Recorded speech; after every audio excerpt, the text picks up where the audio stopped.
विश्व की पहली महाराज यदु की प्रतिमा गोरखपुर में होगी स्थापित और बनेगा यदु धाम। हमारे आदि पूर्वज महाराज यदु की प्रतिमा भारत में पहली बार गोरखपुर में स्थापित होने जा रही है। अब तक महाराज यदु की प्रतिमा पूरे भारत में कहीं भी नहीं थी। यह हमारे लिए अत्यंत गौरव और सौभाग्य का विषय है और हमारी पीढ़ी के लिए भी बड़ा गर्व का विषय है कि महाराज यदु की प्रतिमा हमारी आंखों के सामने लगेगी। हमें गर्व है कि हम यदुवंशी है और यह ऐतिहासिक क्षण हमारी संस्कृति, पहचान और वंशीय गौरव का प्रतीक बनेगा। आप सभी को बता दे, गोरखपुर के ऐतिहासिक चोरा चोरी में यदुवंशियों की देश की पहली पीठ श्री यदुधाम पीठ की स्थापना भी होने जा रही है और यहीं पर महाराज यदु की विश्व की पहली मूर्ति स्थापित होगी। आइए इस ऐतिहासिक निर्माण के भागीदारी बने। आप सभी कमेंट करिए महाराज यदु की जय और इस वीडियो को ज्यादा से ज्यादा शेयर करिए, देश के करोड़ों यादों तक पहुंचाइए। चलिए आप सभी को महाराज यदु की प्रतिमा के दर्शन कराते हैं और एक बार ये वीडियो भी सभी पूरी सुनी। यह जो प्रेस वार्ता आयोजित हो रही है वो महाराज यदु की विश्व की पहली प्रतिमा लगाने के बारे में है और अभी तक यदुवंशियों का कोई अपना विश्व में या देश में कोई पीठ नहीं था। श्री यदु धाम पीठ की स्थापना के लिए, घोषणा के लिए, आधिकारिक घोषणा के लिए प्रेस वार्ता आयोजित हो रही है। और आपको हम बताना चाहते हैं कि महाराज यदु जो थे वो महाराज ययाति के पुत्र थे, बड़े पुत्र थे और महाराज यदु से ही यदुवंश परंपरा की, यदुवंश की शुरुआत होती है। मगर विडंबना देखिए, इस यदुवंश के तमाम लोग राजनीति के शीर्ष पे गए, सांस्कृतिक क्षेत्र में शीर्ष पे गए, मगर विडंबना की बात है जिस महाराज यदु का हजारों हजार साल का ऐतिहासिक और गौरवान्वित करने वाला जिस यदुवंश का इतिहास रहा है, उस महाराज के आदि पूर्वज थे महाराज यदु, उनकी ही प्रतिमा का देश और विश्व में न होना बहुत ही विडंबना है। मैं आपको बताना चाहता हूं कि ऐसे ही ये नहीं हो गया।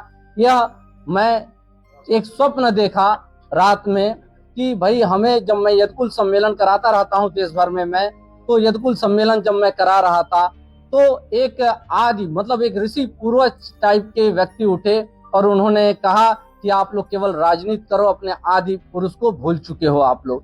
मेरी नींद टूटी, 2:30-3 बजे का समय था उस वक्त, जब मैंने सोचा हो सकता है उनके मंदिर कहीं हो, उनका दर्शन करने का या स्वप्न में संदेश हो पूर्वजों का। तो हमने उनका मंदिर खोजना शुरू किया, उनकी मूर्ति खोजनी शुरू की, तो पता चला कि आज तक हिंदुस्तान में ही नहीं विश्व में भी उनकी कोई प्रतिमा नहीं है।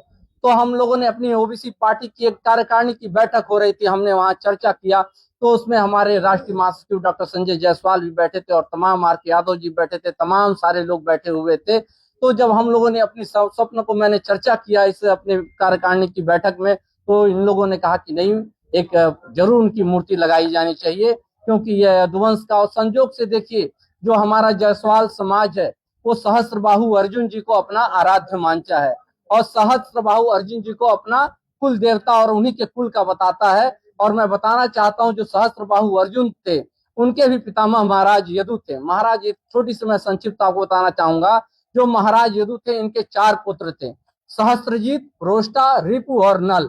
जो सहस्त्रजीत थे बड़े लड़के थे, उनसे है वंश हुआ, जिसमें सहस्त्रबाहु अर्जुन हुआ, जिन्हें जायसवाल समाज अपने आप को है वंशीय बताता है। और जो दूसरे पुत्र थे क्रोष्टा, उसमें भगवान श्री कृष्ण उत्पन्न हुए, जिसमें हम लोग यदुवंश के लोग, जो यादव समाज है वो कहता है कि हम लोग स्कूल के हैं। तो देखा जाए तो दोनों के आदि पूर्वज एक ही हुए। इसीलिए हम लोगों ने वो श्री यदु धाम पीठ, चूंकि यादवों का आज तक यदुवंश का कोई पीठ नहीं था पूरे हिंदुस्तान में, तो हम लोगों ने चौरी चौरा जो ऐतिहासिक क्रांतिकारी क्षेत्र है उसके ब्रह्मपुर में हम लोग यह श्री यदु धाम पीठ स्थापित करने जा रहे हैं। उसमें 3 प्रतिमा लगने जा रही है। महाराज यदु की विश्व की पहली प्रतिमा, उसके बाद राधा कृष्ण जी की प्रतिमा और सहस्त्रबाहु अर्जुन जी की प्रतिमा। पीठाधीश्वर ये हमारा समाज तय करेगा, जो उसकी योग्यता रखेगा वो करेगा, मगर अभी समाज इसको बना रहा है। हमारे वहाँ पीठाधीश्वर की परंपरा नहीं है, यदकुल है। महाराज यदु ने राजतंत्र को छोड़ के लोकतंत्र रचना, तो लोकतंत्र डेमोक्रेसी भारत की सुंदरता है। उसी डेमोक्रेसी के साथ उसमें कोई हम विभेद नहीं रखें कि एक व्यक्ति के हाथ में पूरी मुट्ठी पावर नहीं। पावर बहुत मशहूर है, पीठ के बदले पीठ बनाया जा रहा है भाई, वो पीठ तो हमारा भी आराध्य है, गुरु गोरक्षनाथ की तपोभूमि है, उसको भी हम सम्मान करते हैं। मगर इसकी पीठ की अपनी गरिमा होगी। यहाँ तीन महान लोगों का, महाराज यदु का जिन्होंने राजतंत्र त्याग के लोकतंत्र अपनाया, श्री कृष्ण राधा रानी जी का जिन्होंने गीता दिया, जो विश्व IIM से लेके विश्व में आज शोध का विषय है, और महाराज सहस्त्रबाहु अर्जुन का जिनकी वीरता और शौर्यता बताने की जरूरत नहीं है। तो भाई चौरी चौरा की धरती इस नाते चुनी गई क्योंकि वो ऐतिहासिक जन क्रांति की धरती रही है।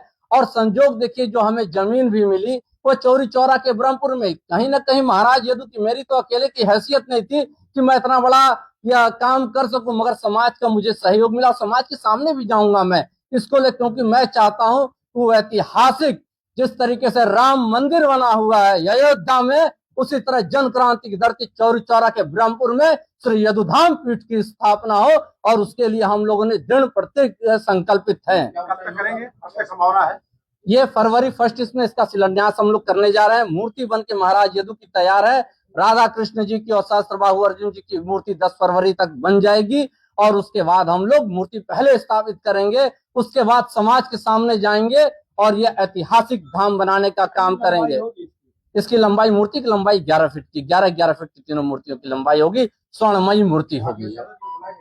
किसको ये कौन? अखिलेश यादव कौन? अखिलेश यादव मुख्यमंत्री, पूर्व मुख्यमंत्री। अच्छा, पूर्व मुख्यमंत्री जी। नहीं, तो मंदिर बना रहे हैं, वो तो परशुराम जी की भी मंदिर बना रहे हैं, और वहां पे क्या बोलता है, एक और केदारनाथ मंदिर बना रहे हैं। हम यदुवंश से आते हैं, पहले अपने पूर्वजों का सम्मान हमको करना करेंगे, उसके बाद हम तो सभी मंदिरों में जाएंगे, दर्शन करेंगे। नहीं, हमने कभी भूला नहीं। वो बड़े नेता, अरे भाई अखिलेश यादव हमारे बगल में एक बैठे हुए हैं। अच्छा, बिल्कुल।